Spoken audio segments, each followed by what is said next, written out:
रामनगर में एक गांव था जो कि बहुत खुशहाल था। उस गांव में एक दिन एक चुड़ैल का खौफ शुरू हो जाता है।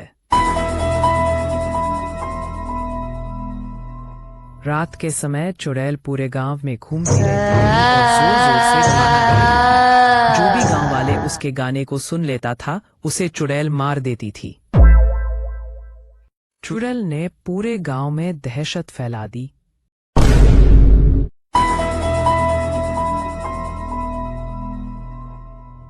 एक दिन गांव में दूसरे गांव के एक बुजुर्ग गलती से गांव में आ जाते हैं। जब बुजुर्ग गांव के चौपाल पर पहुंचते हैं तो उन्हें बहुत ही डरावनी आवाज सुनाई देती है।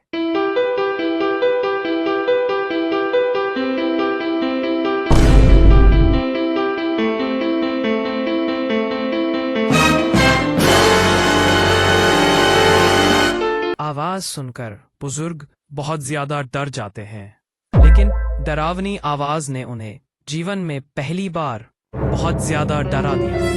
बुजुर्ग आदमी डरते हुए सोचने लगे कि इस गांव में जरूर किसी काली शक्ति का आगमन हो गया है। अभी बुजुर्ग ये सब बातें सोच ही रहे थे कि अचानक से एक बहुत ही डरावनी आवाज आई और उस आवाज के साथ एक काला साया प्रकट हुआ।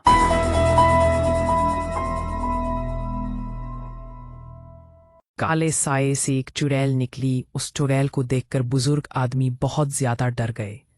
बुजुर्ग आदमी को देखकर चुड़ैल को बहुत ज्यादा गुस्सा आया। चुड़ैल ने बुजुर्ग आदमी को बताया कि शायद वो उस चुड़ैल के बारे में नहीं जानता है जो कि इतनी रात में गांव में आ गया है। चुड़ैल की बात सुनकर बुजुर्ग आदमी बहुत ज्यादा ही डर गया। उन्हें लगा कि ये रात उनके जीवन की आखिरी रात है।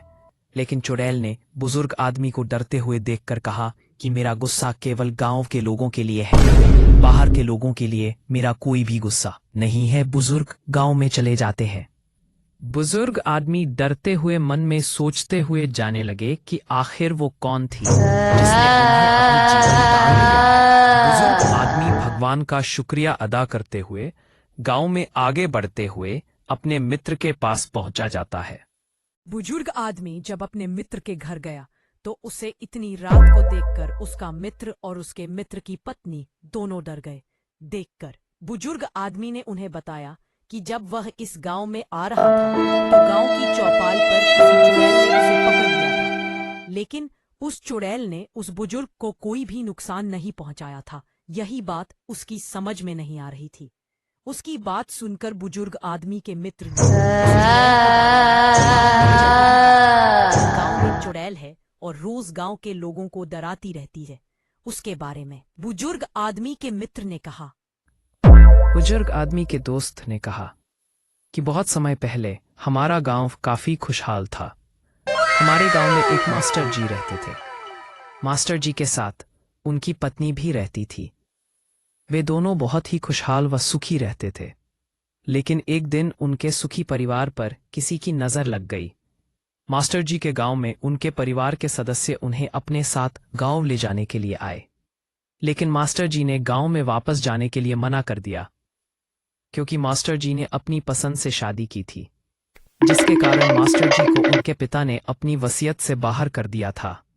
लेकिन मास्टर जी के पिताजी के मरने के बाद मास्टर जी के भाई उन्हें अपने साथ गांव में रहने के लिए अपने साथ लेने के लिए आए, लेकिन मास्टर जी ने गांव के बच्चों के भविष्य को देखते हुए गांव जाने से मना कर दिया।